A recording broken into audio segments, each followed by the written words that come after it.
With the recent release of the Ontario budget and the continued restrictions on Canadian small businesses due to COVID, it is timely to get an update from Dan Kelly, who is head of the Canadian Federation of Independent Business. Dan, welcome back to the program.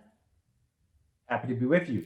So first off, the Ontario budget, what were the highlights for you? Well, there was some good news. Given the length of the lockdowns that we've been experiencing in Ontario, the government did double the Ontario Small Business Support Grant.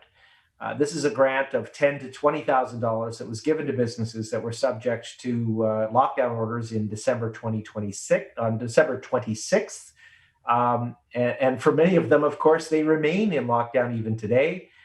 So it is good news that the government has recognized that $10,000 or $20,000 may have helped them cover a month, but it may not have helped them cover, in some cases, the 300 days that many of these businesses have been locked down. So they've doubled the amount of the grant that will help relieve some of the debt that they are inheriting. The gap, though, on that program is still they have not moved to fix the eligibility requirements. So thousands and thousands of businesses are getting nothing from that grant program. If you weren't subject to that specific order on December 26th, you don't qualify for any of that support. So a dry cleaner that has seen their clients disappear, a catering company that has no events, just because those businesses are allowed technically to be open, they get zero, and that's unfair. So just sticking to Ontario for a moment, we are going to get to, I know you're a national organization and we will get to the national picture as well, but just stick to Ontario for a moment. What do you see as the prognosis for Ontario's small businesses? It's really grave. Gosh, I mean, the COVID has hit businesses from coast to coast incredibly hard, but Ontario businesses harder than almost any, insofar as the government has been lockdown happy. Ontario has engaged in these long-term lockdown strategies. Many provinces lock down their business community. That's not a question. Mm-hmm. But only Ontario has basically just kept businesses in perpetual lockdowns, particularly in the Toronto area.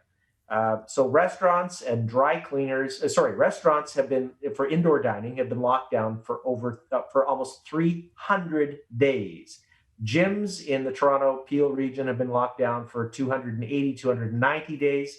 Hair salons, nail salons have been locked down for 200 plus. How on earth are these businesses to survive? A $10,000 or $20,000 grant doesn't go very far if you're still paying your monthly expenses and have no revenue. I've noticed, again, I'm being a bit Ontario-centric, forgive me. Maybe this is common in other provinces as well, but the Ford government seems to be adopting a strategy where they're keeping in place the various, color-coded, different situations in different parts of the province, but they're loosening the rules within those color codes. Have you noticed the same thing?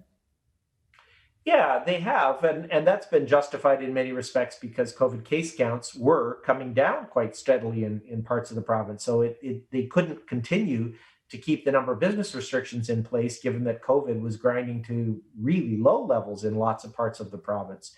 That made sense, but they still in Ontario have used lockdowns more than almost any jurisdiction in the world. Toronto and Peel's lockdowns have been the longest in North America. And business owners are, unlike the first wave, they're questioning whether this makes sense. If lockdowns were such a great strategy to keep COVID at bay, why would we be keeping them in place for hundreds and hundreds of days? Remember, at the beginning of this, a year ago, we were told that we needed to lock down everybody for 2 weeks in order to bend the curve. Yeah, that's right. Well, flatten the curve. Yeah. It's just been brutal. And so these near perpetual lockdowns have not been terribly effective, have been the only public policy intervention the government seems to be capable of making. Other provinces have used lockdowns, but a bunch of other measures to try to keep COVID in check, and they've been more successful.